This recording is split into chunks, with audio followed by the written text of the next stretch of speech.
Assalamualaikum students of class 10. Today we are starting about some types of equation reducible to quadratic form. आइए अब हम इनको solve करते हैं.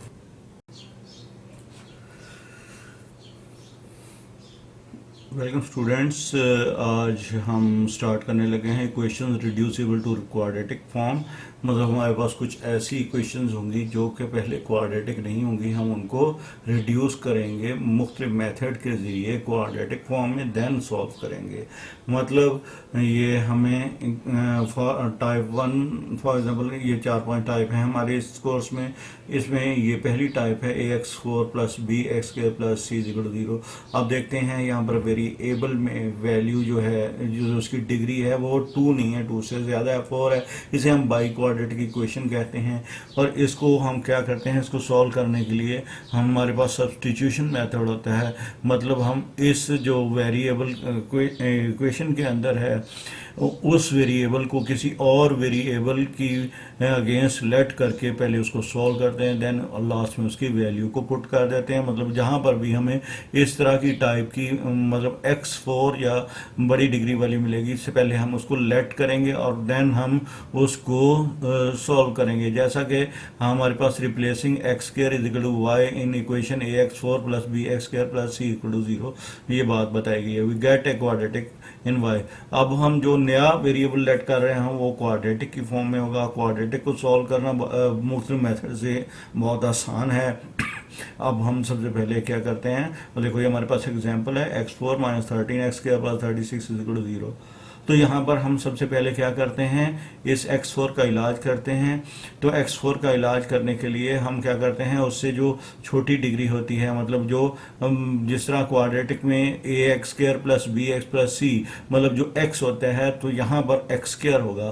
तो यहाँ पर जो x स्क्वायर होगा उसको हम क्या करते हैं, एक और वेरिएबल के अगेंस्ट लेट कर सकते हैं. मतलब जो दूसरी टर्म आ रही होगी रिड्यूसिंग टर्म्स में, वो वाली जो भी टर्म होगी उसको हम एक और वेरिएबल y के अगेंस्ट लेट कर लेंगे. मतलब x स्क्वायर यहाँ पर आ रहा है तो x square is equal to y, then x4 जो है उसका स्क्वायर करके y स्क्वायर हो जाएगा. अब जहाँ पर फिर x4 आ रहा होगा वहाँ पर y4 स्क्वायर आएगा, और जहाँ पर x स्क्वायर आ रहा होगा वहाँ पर y आ जाएगा. अब देखो, अब इस इक्वेशन में y स्क्वायर इस x4 की जगह पर और 13 के साथ जो x स्क्वायर है उसकी जगह पर y plus 36 which is factorised as. अब हम इसको मिड टर्म ब्रेक के जरिए सॉल्व कर लेते हैं. देखें y square minus y minus 4, 9 और 4 का प्लस किया तो 13 आ गया और मल्टीप्लाई किया 36 आ गया. तो यहाँ से हमने कॉमन लेकर ये फैक्टराइजेशन कर ली. जब हमारे पास फैक्टराइजेशन आ गई, अब यहाँ पर जो हमने क्वाड्रेटिक सॉल्व की है इसकी दो वैल्यूज आएंगी, y इज इक्वल टू 9 और y इज इक्वल टू 4, दो आ गई. अब इसको हमने जो लेट किया होता है, ये जहां पर हमने जिस चीज को लेट किया होता है उसमें जाकर इस वैल्यू को पुट करते हैं. अब देखें y की हमारे पास जो वैल्यू अब आई है 9, उसको x स्क्वायर में जाकर पुट किया तो x को जब हमने x की वैल्यू निकालनी है तो अंडर रूट लिया प्लस माइनस 3, मतलब दो वैल्यूज एग्जिस्ट कर गई. सिमिलरली इधर हमारे पास x4 है, एक्स स्क्वायर है, x square is equal to 4. तो यहाँ पर भी हमने क्वाड्रेटिक को ख़त्म करने के लिए अंडर रूट लिया तो x is equal two plus minus 2. मतलब जो हमारे पास बाई क्वाड्रेटिक है इसके हमेशा 4 आंसर आया करेंगे. ये plus minus 2 and plus minus 3, मतलब ये एक प्लस माइनस 2 में 2 आंसर हैं और इस तरह एक प्लस माइनस 3 में भी 2 आंसर हैं. मतलब टोटल 4 आंसर हैं, एक बार प्लस के साथ और एक माइनस के साथ. इसमें हमारे पास जो दूसरी टाइप है वो इसको कुछ इस टाइप की है कि हमारे पास a p of x plus b of p of x is equal to c होगा. इसका मतलब है कि हमारे पास कोई कांस्टेंट a जो होता है वो कोई डिजिट होगा, p ऑफ x कोई हमारे पास टर्म होगी, और सामने कोई प्लस माइनस के बाद एक रेसिप्रोकल में ये जो यहाँ पर चीज़ पड़ी हुई है वो डिवीजन के नीचे चली जाएगी, मतलब डिवीजन साइन के नीचे चली जाएगी और ऊपर कांस्टेंट b पड़ा होगा. मतलब कोफिशिएंट ऑफ x जो होता है वो ऊपर होता है, और ये जो यहाँ पर है p ऑफ x, मतलब यहाँ पर जो भी टर्म है जिस भी टाइप की है वो डिवीजन के नीचे अगले स्टेप में पड़ी हुई होगी. आगे कांस्टेंट मतलब कोई भी डिजिट हो सकता है. ठीक है। अब देखें यहाँ पर हमारे पास इक्वेशन है 2 of x minus one plus 3 और 2 ऑफ एक्स माइनस वन। अब यहाँ पर 2 ऑफ एक्स माइनस वन और 2 ऑफ एक्स माइनस वन दोनों आपको नज़र आ रहे हैं, ये एक जैसी चीज़ें हैं। इसके साथ जो a की वैल्यू है वो 2 है और यहाँ पर b की वैल्यू 3 है, इक्वल टू कॉन्स्टेंट जो c है वो 5 है। अब हम इसको सॉल्व कैसे करेंगे? हम इस जो डिवीजन के नीचे और ऊपर साथ में आ रहा है इसको एक और वेरिएबल के अगेंस्ट लेट कर लेंगे, 2x minus y equal to y, 2x minus one equal to y. Then the equation 1 becomes, अब इस 1 इक्वेशन में जो हमने लेट की हुई है 2, इसकी जगह पर पूरे की जगह पर y आ जाएगा, 2y plus 3 over y equal to 5। अब इसको हम एलसीएम के मेथड से सॉल्व करके सिंपल इक्वेशन बना लेंगे, 2y इंटू वाई, 2y मतलब पूरी इक्वेशन को हम y जो एलसीएम आ रहा है उससे मल्टीप्लाई कर देंगे। जब पूरी को y 2y को y से मल्टीप्लाई किया 2y स्क्वायर हो गया, 3y को y 3 बाय y को y से मल्टीप्लाई किया, y से कैंसिल होकर 3 बच गया और 5 के साथ y को मल्टीप्लाई किया 5y आ गया। अब इसको रीअरेंज किया 2y square minus 5y plus 3। अब कोशिश करेंगे अगर आपसे फैक्टराइजेशन हो जाए तो हो जाए, नहीं होती तो आप उसको क्वाड्रेटिक फार्मूला लगा दें। क्वाड्रेटिक फार्मूला से तो हर इक्वेशन सॉल्व हो जाती है, बेशक आंसर जैसा मर्जी आए, रैशनल आए, अंडर रूट के नीचे आए, माइनस आए, लेकिन क्वाड्रेटिक फार्मूला तमाम किस्म की टाइप की इक्वेशन को सॉल्व कर देता है। अब ये देखें हमारे पास, अब ये 5 प्लस माइनस 25 माइनस 25 4 और यहाँ पर प्लस माइनस 1 अंडर रूट 1 का 1 ही होता है। और अब हमारे पास दो वैल्यू y की एग्जिस्ट कर गई, एक 3/2 और एक 1। अब y की दोनों वैल्यू को बारी बारी हम उसमें पुट करेंगे जो हमने लेट किया, 2x माइनस 1 3/2। ठीक है, जब हम इस को लेट करेंगे 2x माइनस वाई 3/2 तो हमारे पास यहाँ से ये 1 कांस्टेंट है, उधर जाकर प्लस हो जाएगा और फिर हम उसको एलसीएम सोल्व करेंगे तो ये 5/2 हो जाएगा और सिमिलरली ये आगे आकर 5/4 में चेंज हो जाएगा। ठीक है, अब हमने क्या किया है, इसको 2x माइनस 1 प्लस 3/2 और ये 1 इधर, अब इसको हमने 5/2 में चेंज कर दिया। ठीक है, अब हमारे पास दूसरा है y, ठीक है 5/4 जी।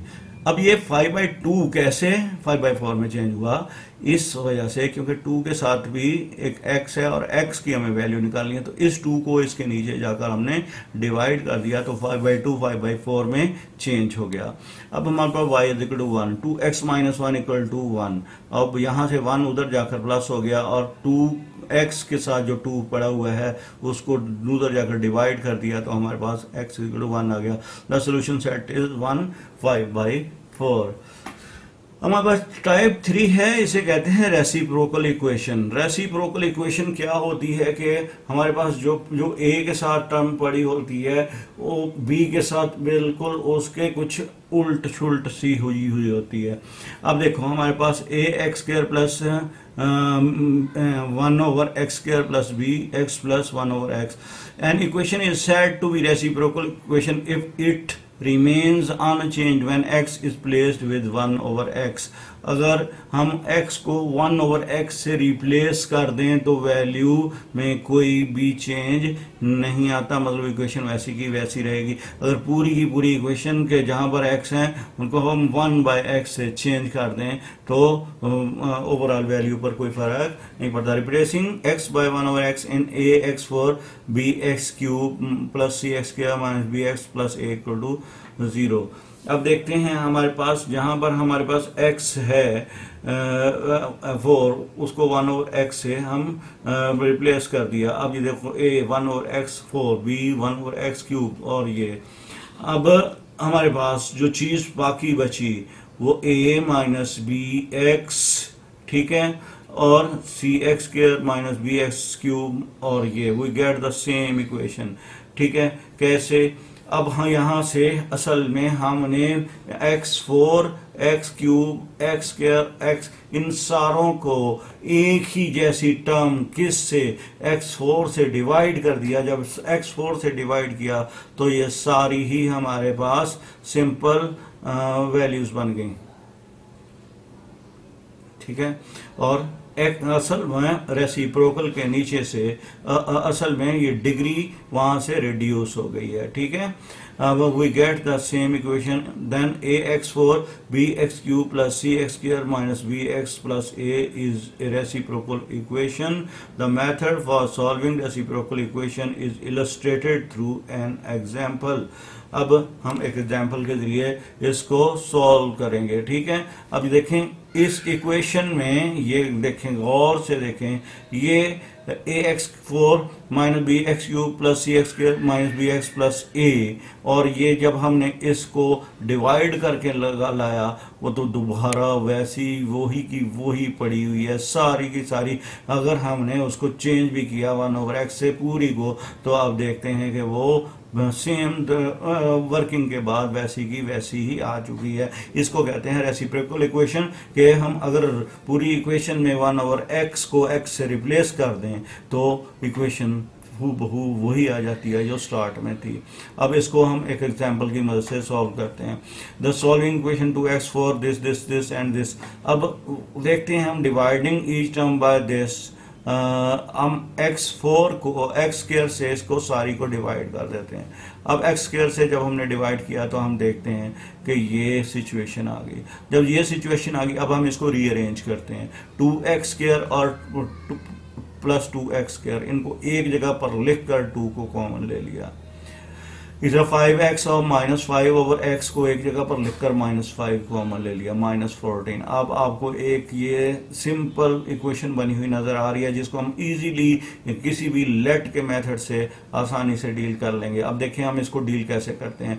x plus 1/x is equal to y, then x² plus 1/x is equal to y² minus 2। अब इसका मतलब क्या है कि x प्लस 1/x को हमने होल स्क्वायर लिया, वो x² plus 1/x² plus 2x into 1/x आता है, तो उसको x प्लस 1/x का स्क्वायर साइड पर रखकर जो 2 आता है, 2 को हमने दूसरी तरफ शिफ्ट कर दिया।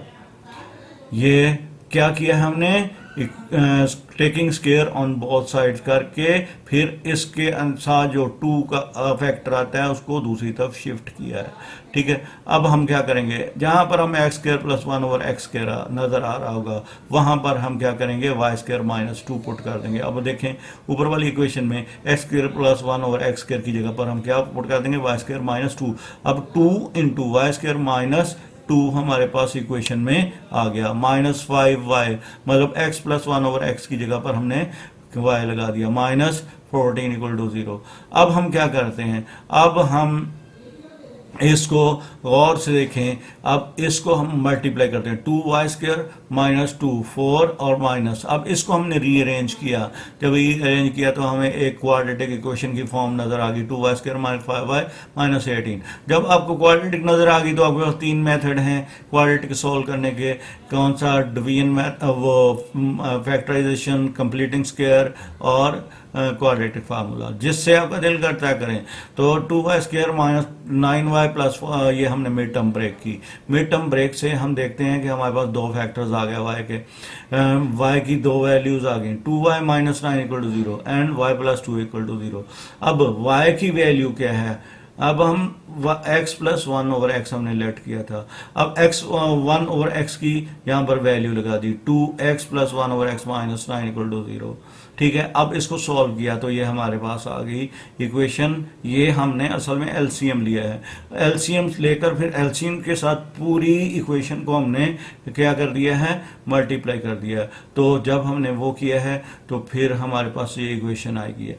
और इसी तरह हमने इधर y प्लस 2 में y की value x plus 1/x plus 2 put कर दी और ये हमारे पास इक्वेशन। अब इनको हमने क्वाड्रेटिक फार्मूला की मदद से सॉल्व किया है। जब क्वाड्रेटिक फार्मूला की मदद से सॉल्व किया तो हमारे पास एक आंसर ये आ गया, एक आंसर ये आ गया। याद रखें ये भी 2 आंसर्स हैं, एक प्लस के साथ एक माइनस के साथ, और यहाँ पर भी आपको 2 आंसर नजर आ रहे हैं। तो हमारे पास क्या आ गया, x माइनस 1। और अब देख लें हमारे पास यहाँ पर ये हमारा सोल्यूशन आ रहा है। ओके स्टूडेंट, इंशाल्लाह बाकी